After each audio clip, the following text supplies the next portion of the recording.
I greet you in Jesus' precious name. It is Friday morning, the 29th of November, 2024, and this is your friend Angus Buchan with a thought for the day.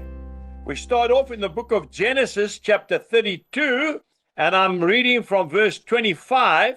He touched the socket of his hip, and the socket of Jacob's hip was out of joint as he wrestled with him. Then we go down to verse 31. The sun rose on him. He had been wrestling with God all night, and he limped on his hip. Therefore, to this day, the children of Israel do not eat the muscle that shrank, which is on the hip socket, because he touched the socket of Jacob's hip in the muscle that shrank.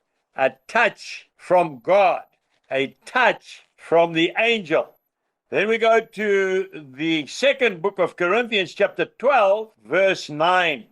And Jesus says, my grace is sufficient for you, for my strength is made perfect in weakness.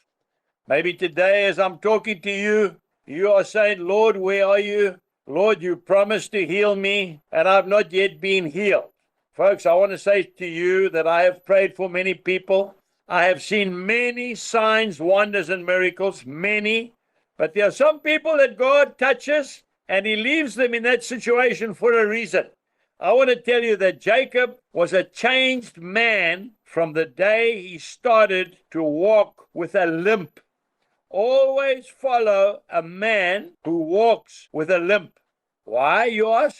Because that man understands the principles of life. That man has been through many trials. He is slow to speak. He is quick to listen. He is a man full of counsel and experience and wisdom. Remember, Saul of Tarsus was very arrogant. He was on his way to kill the Christians in Damascus, and the Lord knocked him off his horse, and when he recovered, he was stone blind.